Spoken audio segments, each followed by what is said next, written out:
Bienvenidos a una nueva edición de Lo Justo y Necesario, acá en el Periodista TV, iniciando una nueva temporada en este 2019 y con invitados tan interesantes como siempre. Esta vez está con nosotros el exdiputado Sergio Aguiló. ¿Cómo estás, Sergio? Hola, Francisco. Bien, muy bien. Muchas gracias por invitarme. Bienvenido acá a nuestra casa televisiva.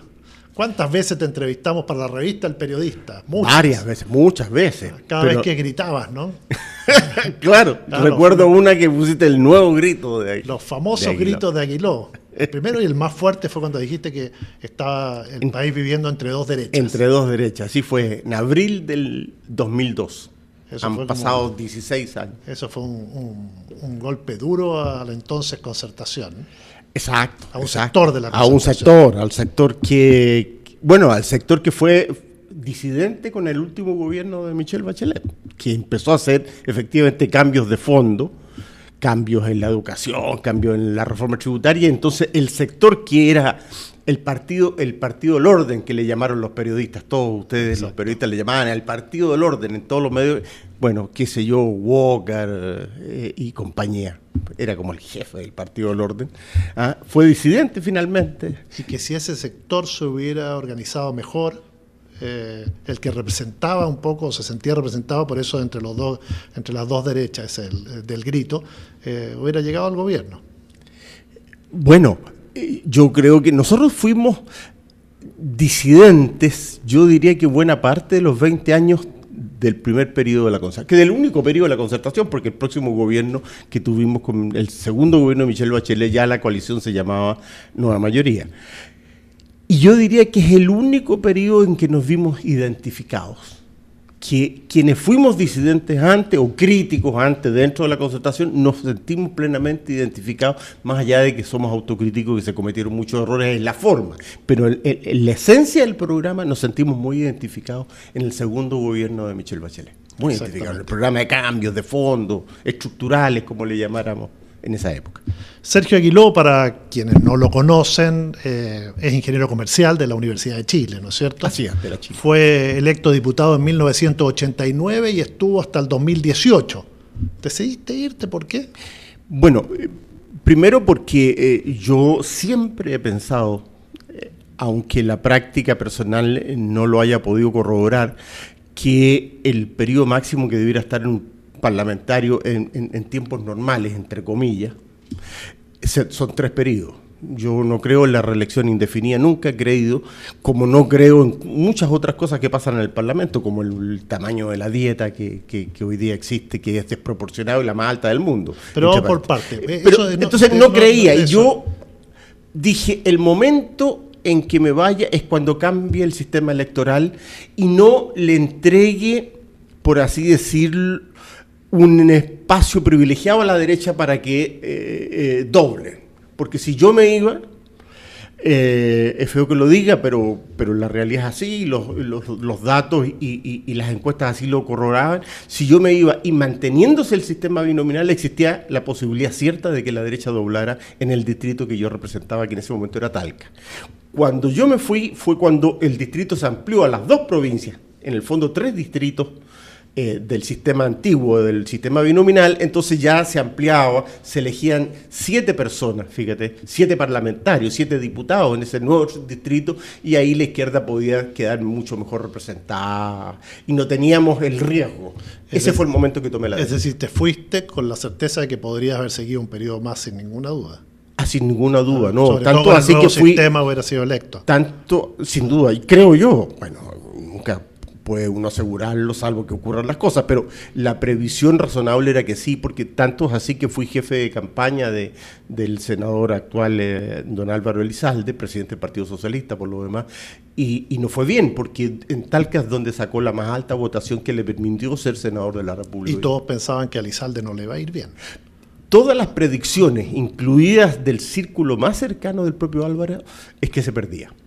Sergio, mencionaste otra cosa, la dieta parlamentaria. Así como te costaba irte, también tenías que recibir todos los meses una dieta, pero no te costaba recibirla. ¿Cómo es el tema? Porque efectivamente ahora que estás fuera del Parlamento, es una dieta, muy buena dieta, como dicen, es la mejor del mundo, sirve para que se viva bien, o efectivamente los parlamentarios se la gastan. Bueno, todas las cosas son ciertas.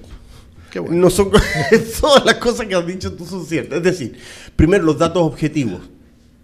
Es en dólares PPA del poder adquisitivo, por el mismo poder adquisitivo, ponderado por el mismo poder adquisitivo, en dólares es la más alta del mundo. Estos son informes del Banco Mundial, informes que nosotros pedimos en la Cámara, informes que hizo el propio Ministerio de Hacienda en su momento cuando se presentó un proyecto de ley para bajarla a la mitad, que yo soy uno de los firmantes, junto con Borch, con Jackson, etcétera, que el último presentamos, porque ya con Juan Bustos habíamos presentado otro antes para reducirla a 20%, hace 15 años atrás. Es la más alta del mundo, eso es así.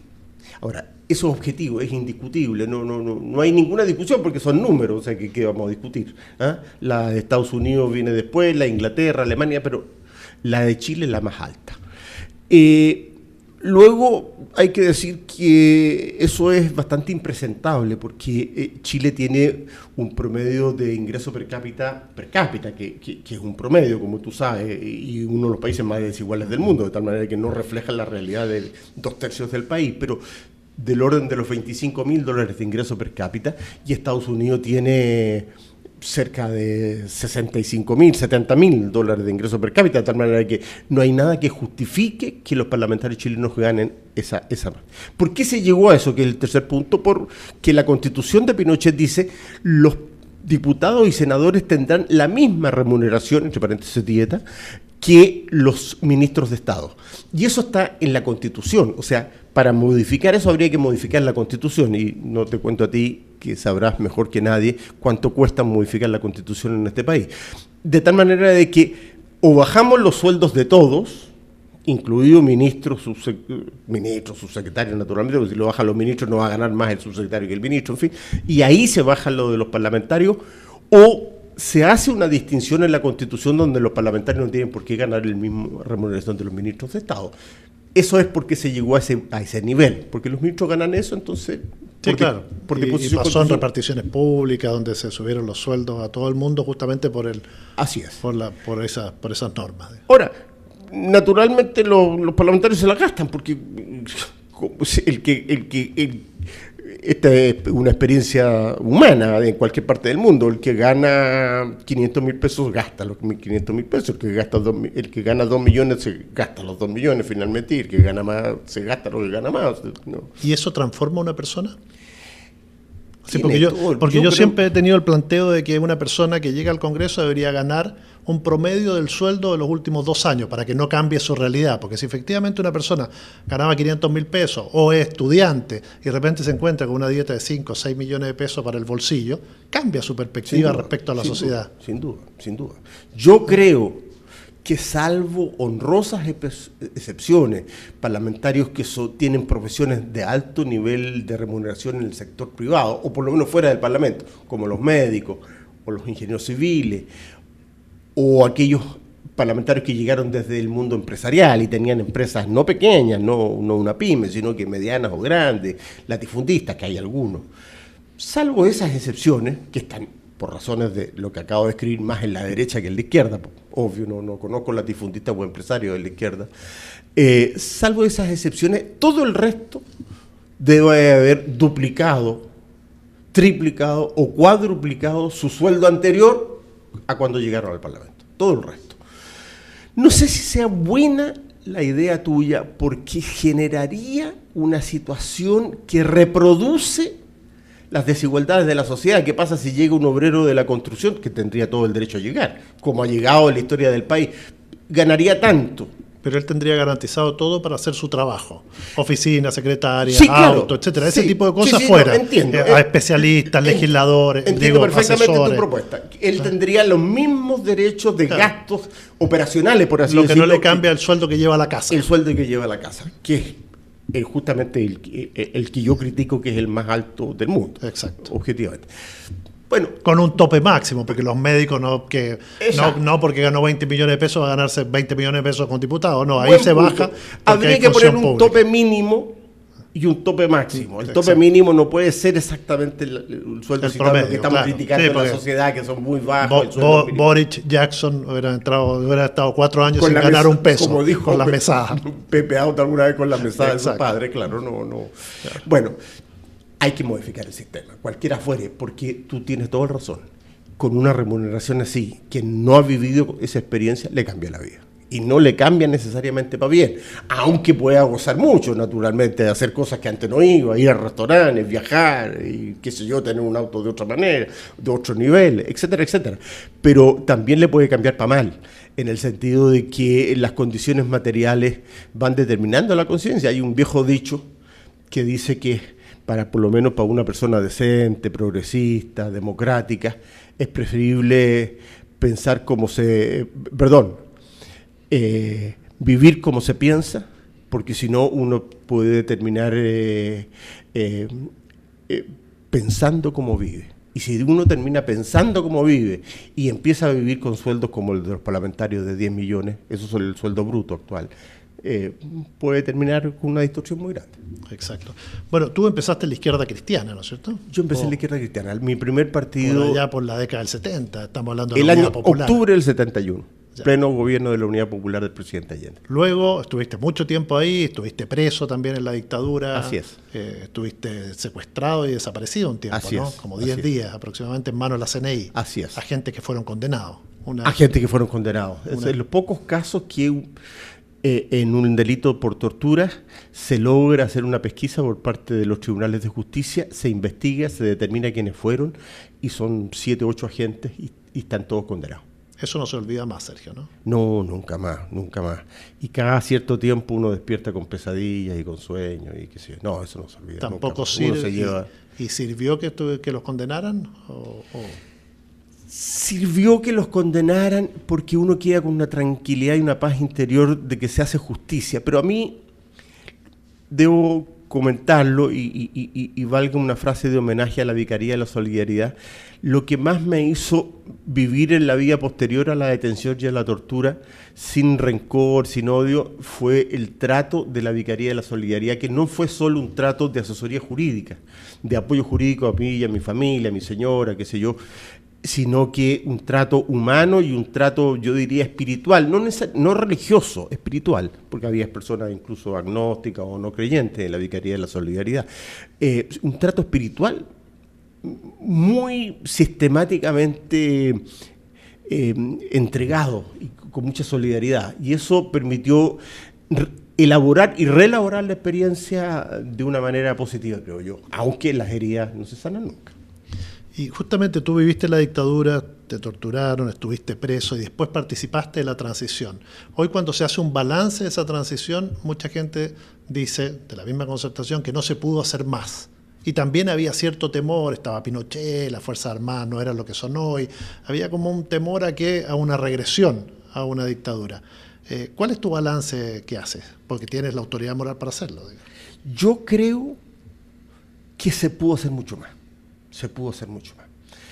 Desde luego, no había ninguna otra posibilidad de derrotar a Pinochet si no era a través de un camino político, y por lo tanto, yo no soy de los que creo que podría haber sido derrocado Pinochet. No había fuerza, no había condiciones, mucho menos militarmente, a pesar de los esfuerzos que hizo en su momento el Frente Patriótico Manuel Rodríguez. Yo creo que no había cero posibilidad, cero. De tal manera que el camino que se eligió, que es el que la realidad además permitió, fue el de mucha movilización social, particularmente a partir de las protestas del año 83 para adelante, que culminó en la organización que se dio a esta sociedad civil opositora para el plebiscito del 88. Eso marcaba restricciones, y eso es cierto, la vida es así, marca restricciones. Si uno gana de esa manera al interior de la propia constitución de Pinochet, etcétera, marca restricciones. Hay cosas que uno puede hacer y cosas que no puede hacer. Pero decir que, por tanto, esas restricciones eran tales que solo se pudo hacer lo que se hizo, creo que es llegar a una exageración que no se condice con la realidad. O sea, uno tenía un camino más acotado, por lo que ya acabo de decir, pero un camino que tenía un mínimo y un máximo. Nosotros estuvimos siempre en el mínimo. Y yo te diría que es menos del mínimo. Te pongo un ejemplo. ¿Qué significa menos del mínimo? Durante los 3 primeros gobiernos, es decir, de Aylwin, de Frey y de Lagos, privatizamos tantas empresas y tanto patrimonio estatal como casi en valor económico el que privatizó Pinochet en 17 años. ¿Cuáles, me dirás tú? La empresa Colbún Machicura, que era la empresa más grande de Chile y de América Latina en generación eléctrica. Todos los puertos del país. Todas las empresas sanitarias del país. Piensa que en cada región había una empresa sanitaria. En cada región había una empresa sanitaria. Y el 40% de toda la educación pública de Chile la privatizamos nosotros. Todo esto que te acabo de mencionar es un paquete enorme.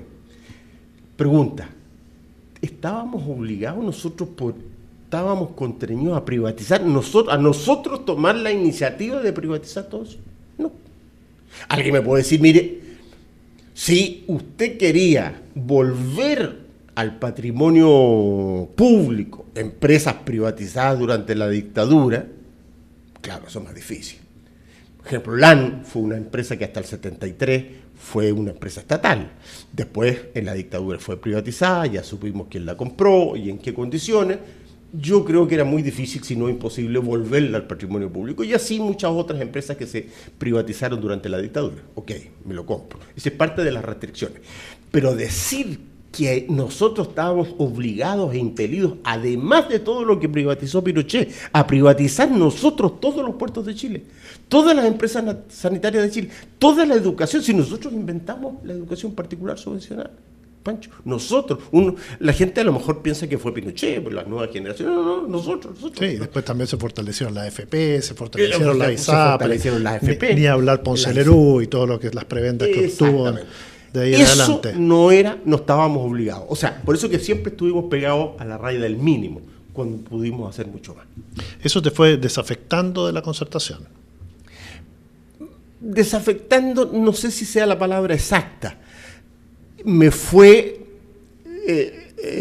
irritando, en primer lugar, digámoslo francamente, irritando, y me fue obligando a concertarme, a converger, a buscar aliados dentro de la concertación para que construyéramos la posibilidad de una alternativa fuerte. Y recuerdo, hay una trayectoria. Llegó un momento en el año 2003 que llegamos a sacar un documento muy crítico, pero al mismo tiempo extraordinariamente propositivo, con personas tan importantes como el rector de la Chile en ese momento, el presidente de la CUT en ese momento, el presidente de la NEF en ese momento, escritoras de la talla de Marcela Serrano, de Amel Altid, gente de la cultura, recuerdo a cineastas, directores de cine, chilenos, de teatro, algunos parlamentarios, pocos todavía. Recuerdo perfectamente a Juan Bustos, recuerdo perfectamente a Fanny Poyarolo, recuerdo en ese momento que lo firmó Cristina Girardi, hoy día diputada, en ese momento era alcaldesa de Cerro Navia, dirigentes juveniles de la democracia cristiana, pero ningún adulto. Tito Pizarro, que era un economista y que después había sido ya ministro de Frey. En fin, armamos un cuento potente. Fue una de las tantas iniciativas de ir encontrando gente que estaba irritada, pero para poner racionalidad a una propuesta, proponer, conocer dónde nos podíamos mover, qué tanto, en fin, y lo hicimos. Muchas de esas cosas, yo lo digo con completa falta modestia, pero con mucha alegría, se concretaron después en el segundo gobierno de Michelle Bachelet. ¿Y cuál fue el hecho, si tuvieras que pensar, así, reconstruir estos 25 años, cuál fue el hecho que más te irritó, aquel que te dijo ya no más? Y lo recuerdo hasta el día de hoy.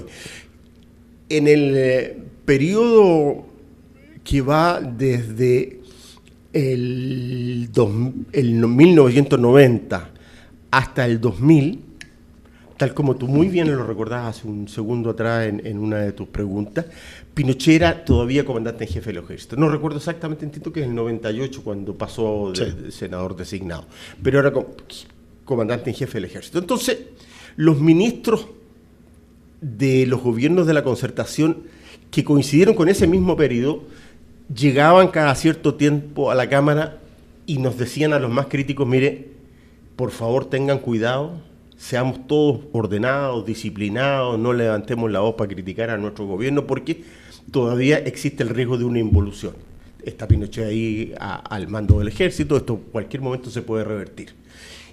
Recuerdo una conversación, la digo con nombre y apellido de los actores, con el ministro Enrique Correa en aquella época, donde a dos de los parlamentarios que éramos más críticos en ese momento nos dice, mire, y le pedimos a ustedes dos particularmente que por favor sean delicados, cuidadosos, prudentes, porque esto puede tener una involución en cualquier momento. Nosotros le contestamos, con todo respeto también, mire ministro, nosotros no creemos que haya ninguna posibilidad de que eso ocurra. El mundo cambió, Estados Unidos cambió,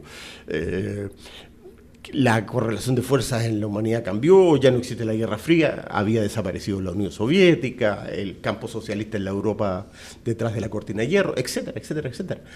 De tal manera que, ¿cree usted sinceramente, ministro, le dijimos nosotros, que un riesgo así pueda ocurrir en Chile? Y entonces todavía me acuerdo porque él era una persona excesivamente moderada y bueno, y después ya pasó a otra historia. Y muy inteligente, nos dijo, ¿ustedes quieren averiguarlo en verdad? Ahí terminó la conversación, porque claro, naturalmente nadie quería arriesgarse a nada de ese tipo. Tenía él como aval de sus potenciales riesgos que señalaba el boinazo en su momento y el ejercicio de enlace en otro momento, que todos sabemos que existieron, fueron hechos reales, que colocaban efectivamente en el imaginario de ese momento, en el ambiente de ese momento. Hoy día sería inentendible, pero hay que colocarse en la psicología social. Fueron las movidas que hizo Pinochet para decir aquí estoy y ojo. Exactamente. Claro, exactamente. Ahora has vuelto, leía el otro día una columna tuya que se llama El fin de la izquierda en América Latina. Una pregunta, el fin de la izquierda en América Latina, a propósito de Venezuela, pero avanzas en una serie de cuestiones que son muy interesantes, porque analizas la izquierda en el continente, pero también hablas de Chile. Y me llamó la atención al final también cuando dices que, dicho de otra manera, o la izquierda mata a la corrupción, o la corrupción terminará matando a la izquierda. Es decir, es una columna muy fuerte la que planteas a propósito justamente de lo de Venezuela. Vamos por parte. Primero, Venezuela. Tú eres crítico de Maduro en esta columna, y bastante crítico. Completamente crítico. Yo creo que Maduro le ha hecho un daño a su país, a su pueblo y a la izquierda en América Latina y eventualmente en el mundo, inconmensurable. Porque en otra época de la historia uno podría entender, y se entendía, malamente se entendía a mi juicio, pero se entendía, a Stalin, a lo que ocurrió en la Unión Soviética, al poder absoluto en la RDA, a los tanques soviéticos en Checoslovaquia en el 68, o en Hungría un poco antes del año 56. Pero en los tiempos que corren, nadie concibe que haya gobierno que encarcelen opositores, que haya una Asamblea Nacional elegida por sufragio universal con el mismo sistema electoral que se eligió Maduro, que se eligió Chávez antes, y se diga que esa Asamblea Nacional no tiene ningún valor y se la haya despojado de todas sus potestades. A toda una Asamblea Nacional. No sé cuántos componen la Asamblea Nacional. Para la gente que nos está escuchando en este programa, Pancho, ese es el Congreso de Venezuela, así se llama. Asamblea Nacional es unicameral, tiene una sola cámara y es toda elegida democráticamente, con el mismo sistema. Y Maduro, sin embargo, dijo, mire señores, ustedes, chao pescado, no tienen facultades de ninguna naturaleza.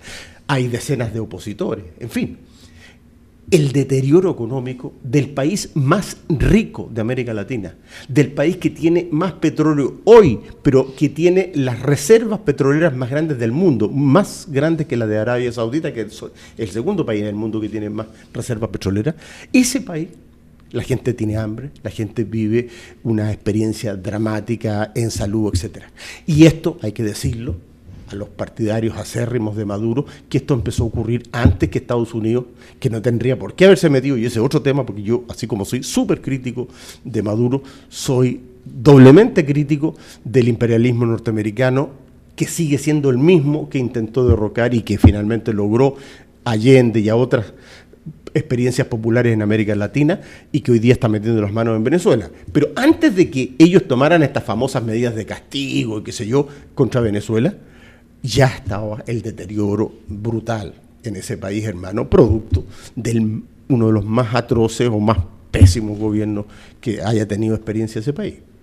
Muy Entonces, crítico. Eres crítico de Maduro, eres crítico de la intervención norteamericana. Absolutamente. Pero también eres crítico de aquellos de la izquierda que se quedaron pegados en la dictadura del proletariado, en el estatismo a ultranza. Es decir, estás apuntando a un sector también de la izquierda chilena, ¿no? A ese sector que, exactamente, yo fui un riguroso estudioso de Marx, de Lenin. Estudié economía en una época en que se estudiaba académicamente, además, o sea, uno daba pruebas, rendía a ver si había entendido bien a Marx o había entendido bien a Lenin o a Engels. Y el concepto de dictadura del proletariado, o sea, esta idea de que el pueblo legítimamente tiene derecho a hacerse del Estado y a ponerle el pie encima a los opositores, porque quien se opone a un Estado proletario, o sea, el concepto se opone al avance de la humanidad, al progreso de la humanidad. Ese concepto es el que explica que alguna gente todavía en América Latina y en Chile no solo condene la intervención norteamericana, que está muy bien condenarla porque ya los chilenos tenemos experiencia y toda América Latina tiene la experiencia de cómo interviene Estados Unidos, sino que ellos apoyen a Maduro. Encuentren que lo de Maduro es legítimo, lo que Maduro hace de opacar y ningunear y finalmente despojar de toda potestad a la Asamblea Nacional es justa y que meta preso a disidentes, etcétera, etcétera. Esa concepción yo creo que es parte de la crisis que tiene la izquierda en América Latina. En el otro extremo está esa posición de izquierda neoliberal o cuasi neoliberal que ya dejó de ser de izquierda, de tan neoliberal que no propone nada alternativo a lo que en Chile podría proponer un gobierno como el de Piñera, por ejemplo. Nada alternativo en materia económico-social. En fin, es una izquierda muy deslavada y completamente despojada de todas las banderas y todas las consignas y de todas las esperanzas de la lucha por la igualdad, por un país más inclusivo, etcétera, etcétera. Esos dos visiones son muy fuertes todavía en Chile. Pero lo que yo digo en el documento es que esas dos visiones, más esta inédita conducta que la izquierda latinoamericana, digo latinoamericana por desgracia porque se ha extendido mucho en América Latina, ha caído en las últimas décadas, es lo que nos tiene, yo diría, en el periodo más negro desde que la izquierda existe en América Latina. Esa es mi impresión. Justamente te iba a decir eso porque... Esa es la corrupción.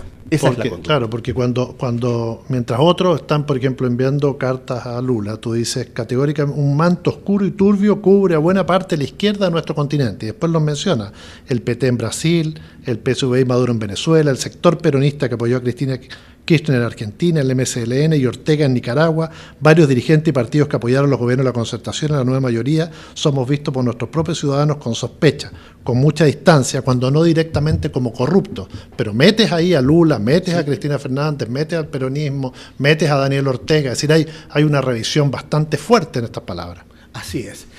Bueno, Lula está en una situación que es la que conocemos.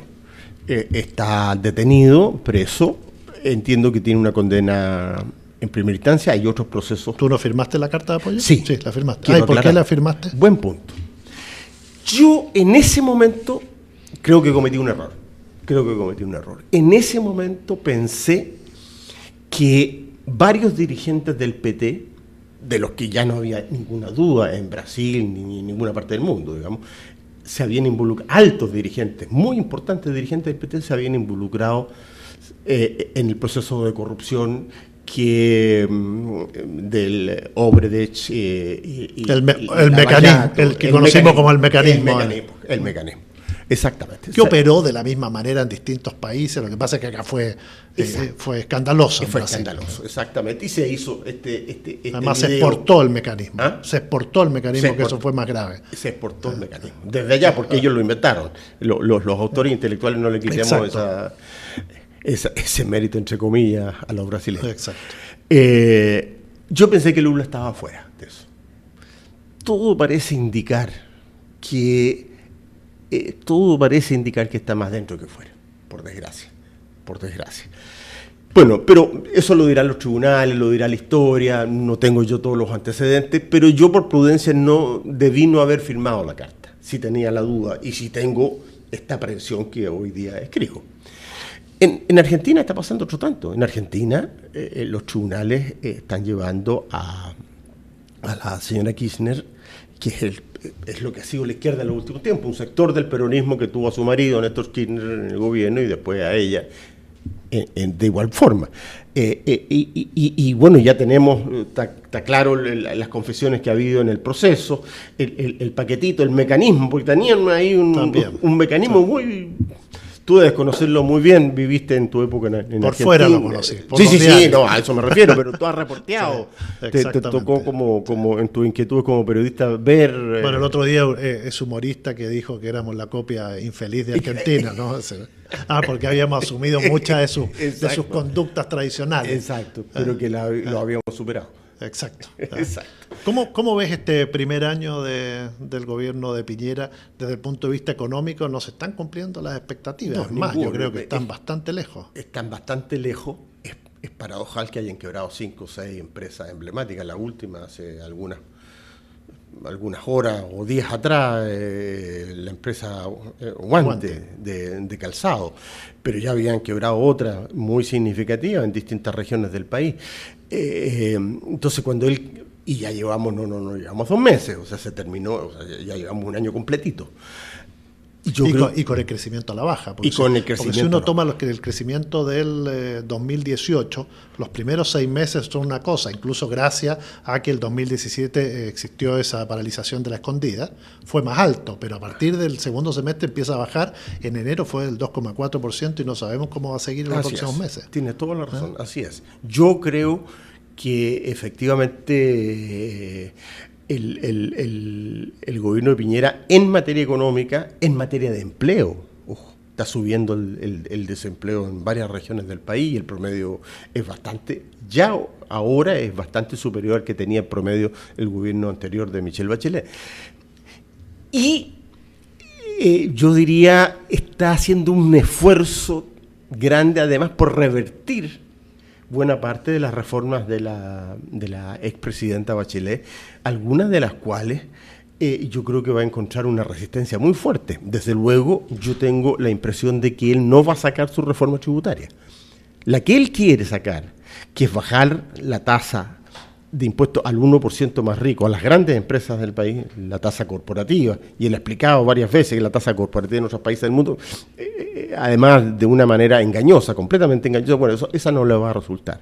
La otra contrarreforma que quiere hacer es por lo menos disminuir los deciles que entran a la gratuidad en la educación superior. Yo creo que tampoco, no hay por dónde revertir.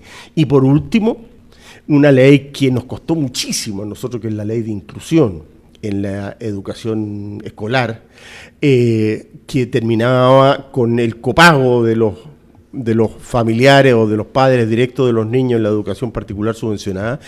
Yo creo que tampoco le va a resultar, pues nosotros como oposición, en ese momento por lo menos estas 3 grandes reformas las hicimos y las votamos con mucha convicción. Y yo no veo que haya voluntad, ni siquiera los demócratas cristianos, que son el sector al que él podría eventualmente apelar en algún momento, para tener votos para alguna de estas contrarreformas que él quiere hacer. O sea, tampoco le está yendo mal en el plano económico, como bien tú decías, le está yendo mal en el plano legislativo. Y yo no sé en qué plano le puede ir bien, salvo que no tiene buenas expectativas este gobierno. Sergio, cuando estabas en política, ¿te gustaba más estar en la cocina o en la plaza pública? En la plaza pública. ¿Y ahora te gusta la cocina? Ahora que ya no estás en el Congreso. Pero ahora la cocina no como metáfora, sino que... No, ¿te gusta cocinar? Nunca cociné antes, me está empezando a gustar. Tengo grandes amigos que son buenos para la cocina, que algunos en fin, tengo personas que saben cocinar y me encantaría, y me estoy empezando a meter de a poco. Bueno, porque mira, nosotros tenemos acá este libro, no sé si me lo muestro en esta cámara, a ver. Que es del chef Jan Avan, que es el famoso chef de MasterChef, que estuvo en MasterChef, que es de la televisión. Un libro de Grijalvo que es 3, 2, 1, a comer. Y te lo tenemos de regalo. Pero la gracia de este libro es que trae 80 recetas, no te puedo creer, para cocinar con niños. Y como yo sé que tú tienes 6 nietos. 6 nietos. Uno nació hace muy poquito, va a tener que esperar, tiene un mes, el de Cristóbal, pero el resto hay uno de 14, así que ahí puedes cocinar con ellos y enseñarles recetas que son simples, pero que les van mostrando que... Te agradezco infinitamente porque estoy exactamente en el proceso de empezar a meterme más a fondo. Y con mis nietos, imagínense, yo soy muy guaguatero, soy muy abuelo, muy tata, como me dicen ellos, así que cocinar con los niños, imagínate. Así que ahí tienes el libro. Sergio. Gran regalo, Panchito. Muchas gracias por habernos acompañado. Gracias aquí en Lo Justo y Necesario, y a ustedes los invitamos como siempre a sintonizar nuestro canal, a seguirnos en las redes sociales. Suscríbase, al final de este programa va a aparecer un icono con nuestro logo, pincha ahí, se suscribe al canal y seguimos creciendo. Ya son casi 2.000 los suscriptores, son más de 100 programas aquí en Lo Justo y Necesario, casi 200 en todo el canal El Periodista TV. Seguimos creciendo y queremos que 2019 sea nuestro año porque tenemos mucho que aportar. Otros medios se cierran por distintas circunstancias, especialmente económicas. Nosotros queremos crecer porque queremos influir en esta sociedad y cambiarla a la medida de lo posible. Muchas gracias.